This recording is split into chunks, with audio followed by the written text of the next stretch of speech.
India की अगर हम बात करें तो साइकिल पे जाने वाला उनका स्पेस पहला रॉकेट, उसके बाद अगर हम अभी की बात करें तो आज उन्होंने इतनी तरक्की की है। जब चंद्रयान 1 उनका फेल हुआ था हमने कितना मजाक उड़ाया था, अब उन्होंने चंद्रयान 1, 2 और 3 भी लॉन्च कर दिया है।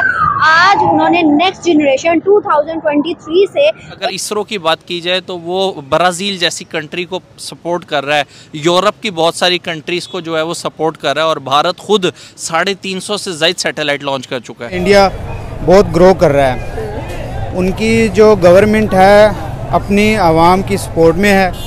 बेशक वो इस वक्त एक एक्सट्रीम लेवल का बंदा बैठा है वहाँ मोदी, मगर वो अपनी ही आवाम के बारे में बहुत सोचता है। जय हिंद दोस्तों, भारत ने फिर से एक बार और इतिहास रच दिया है और हाल ही में इसरो के द्वारा सेकंड जनरेशन स्वदेशी नेविगेशन लाइट लॉन्च की गई है। प्रोग्राम है स्पेस से रिलेटेड, उन्होंने आज नेविगेशन के हवाले से एक नई सैटेलाइट जो है वो लॉन्च की है, जो कि इन्हांस करेगी मतलब नेविगेशन सिस्टम को पूरी कंट्री के अंदर। बहैसियत पाकिस्तानी किस तरीके से देखते हैं, अप्रिशिएट करना चाहेंगे? सर बिल्कुल अप्रिशिएट करेंगे उनको, क्योंकि उन्होंने उस पर काम किया है, उनकी टेक्नोलॉजी हमसे बहुत आगे है। हम उनको कहें कि जी वो हमारे क्या कहते हैं, हम उनके क्या कहते हैं ना, एक पंजाबी में लफ्ज़ होता है पास भी नहीं है, उनके पास भी नहीं है, वो हमसे बहुत आगे हैं, हमसे 50 साल 100 साल आगे हैं। टेक्नोलॉजी वाइज भी, हर पॉलिटिक्स वाइज भी, हर चीज़ वाइज हमसे आगे हैं।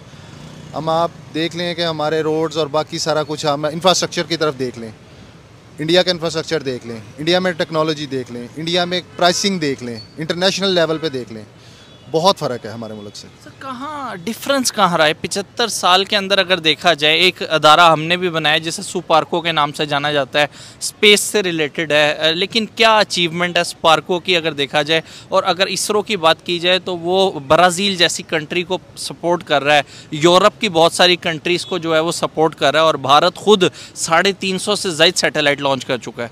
सर इसमें आप ये देखें कि जी आपने रिज़र्व देख लें, एक एग्जाम्पल दे रहा हूँ, रिज़र्व्स आपके पास अपने बजट के लिए रिज़र्व नहीं है, आपके बजट के लिए रिज़र्व नहीं है, लेकिन इंडिया के पास अराउंड 550 के अराउंड अबाउट 550 बिलियंस डॉलर्स के अराउंड अबाउट उनके पास। दोस्तों हाल ही में इसरो के द्वारा स्वदेशी नेविगेशन सैटेलाइट लॉन्च की गई है। यहाँ पर आप ये जरूर सोच रहे होंगे कि अभी तक इसरो के द्वारा स्वदेशी नेविगेशन सैटेलाइट लॉन्च नहीं की जाती, तो इसका जवाब ये है कि आप पहले इसरो के द्वारा स्वदेशी नेविगेशन सैटेलाइट ही लॉन्च की, लेकिन इसके अंदर जो उपकरणों का उपयोग किया जाता है और जिसमें सबसे मुख्य उपकरण है एटॉमिक क्लॉक, जिसमें विदेशों से इंपोर्ट किया जाता है और विदेशों से इंपोर्ट करके उसे अपनी सैटेलाइट में लगाती है, फिर उनसे सैटेलाइट को अंतरिक्ष में लॉन्च किया जाता है। फिलहाल जो भारत में जो नेविगेशन सिस्टम है यानी कि नाभिक और 7 मुख्य सैटेलाइट, जिसमें से जो आप 3 काली काली देख रहे हैं वो जियो स्टेशनरी ऑर्बिट में है, यानी कि वो जमीन से तकरीबन 36,000 किलोमीटर ऊपर है। बाकी जो आप 4 सैटेलाइट देख रहे हैं वो जियो सेंटर्स ऑर्बिट में है। पहले वाली जो इसरो की 7 नेविगेशन सैटेलाइट हैं, लेकिन अब जो इसरो की तरफ से नई सैटेलाइट लॉन्च की गई है ये सेकंड जनरेशन नेविगेशन सैटेलाइट है। इस सैटेलाइट को लेकर चारों तरफ बहुत ही शोर मचा हुआ है। इसका सबसे बड़ा कारण तो यही है क्योंकि सैटेलाइट स्वदेशी एटॉमिक क्लॉक लगा हुआ है, और इसके अलावा इसरो की सैटेलाइट पहले वाली सैटेलाइट के मुकाबले बहुत ही ज़्यादा एडवांस हैं। आपको बता दें कि एटॉमिक क्लॉक अहमदाबाद की स्पेस एप्लीकेशन सेंटर में डेवलप किया गया है। इस सैटेलाइट का वजन बहुत ही ज़्यादा है और इस सैटेलाइट का टोटल वजन 2232 किलो है। तो क्योंकि सैटेलाइट का वजन बहुत ही ज़्यादा भारी है, तो इसलिए इस सैटेलाइट को GSLV लॉन्च व्हीकल से लॉन्च किया गया है। पहले वाली जो सैटेलाइट हैं उनका वजन लगभग 1400 किलो के आसपास होता है। फिर हम देखते थे कि इंडिया की अगर हम बात करें तो साइकिल पे जाने वाला उनका स्पेस पहला रॉकेट, उसके बाद अगर हम अभी की बात करें तो आज उन्होंने इतनी तरक्की की है। जब चंद्रयान 1 उनका फेल हुआ था हमने कितना मजाक उड़ाया था, अब उन्होंने चंद्रयान 1, 2 और 3 भी लॉन्च कर दिया है। आज उन्होंने नेक्स्ट जनरेशन 2023 से एक रॉकेट लॉन्च किया है जिसका टेस्ट पास किया है और वो सक्सेसफुल हुआ है। आप मुझे बताइएगा सर, आज अगर वो देखें तो आज की सोच के नेक्स्ट जनरेशन का वो सोच रहे हैं, NCS के बारे में सोच रहे हैं। सर हम आज की जनरेशन को भी नहीं पूरा पढ़े, नेक्स्ट क्या करेंगे? Really, this is actually surprising for all of us and threatening as well कि हमारे साथ एक कंट्री आज़ाद हो रहा है और आज वो कहाँ है और हम कहाँ हैं। उसकी दो वजूहत हैं।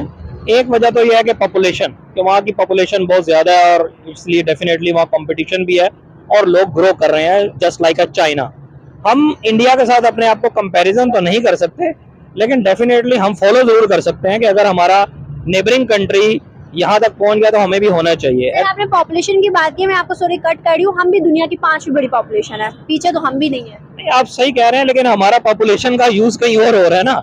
एक्चुअली हम उसका ना हमेशा पॉजिटिव चीजों को तरफ नहीं जाते, हम नेगेटिव की तरफ देखते हैं। हम ये नहीं देखते कि किस मुल्क के अंदर पॉजिटिव चीजें क्या हुई हैं। हमारा ये पॉलिटिशियंस आपस में लड़ लेते हैं, ये किसी को ब्लैकमेल कर लेते हैं, टॉर्चर कर लेते हैं, ये आपस में लड़ते रहेंगे, बाकी यहाँ पे कुछ भी नहीं होना है और जो लड़ाई आगे निकलता जाएगा और हम देखते रहेंगे। तो इनकी जो लड़ाई है वो कब तक चलेगी? क्योंकि अगर देखा जाए तो यहाँ हमारी स्पेस एजेंसी पे कोई काम नहीं हो रहा। हम कह लें कि हमारे पास पैसे भी नहीं है, बजट भी नहीं है, और अगर इंडिया की बात करें तो चंद्रयान 3 लॉन्च करना है, 12 जुलाई को ये लॉन्च होगा, तो ये तो इंडिया के लिए एक बहुत बड़ी सक्सेस की बात होगी। इनकी लड़ाई नहीं खत्म होने वाली। वो जैसे मरीम नवाज ने कहा नहीं, इमरान खान को पहले निकालेंगे फिर इलेक्शन करेंगे, तो इनकी लड़ाई खत्म नहीं होती है। बस अपनी सीट के पीछे लगे हुए हैं, अपने फायदे के पीछे लगे हुए हैं। पाकिस्तान का कुछ भी नहीं सोचते, कोई भी नहीं सोचता, ना इमरान खान, ना मरीम नवाज, ना कुछ और। तो 12 को ये चंद्रयान लॉन्च करने वाले हैं, क्या कह इसरो की महान कामयाबी पर आपका क्या कहना है? अपनी राय कमेंट में जरूर लिखें।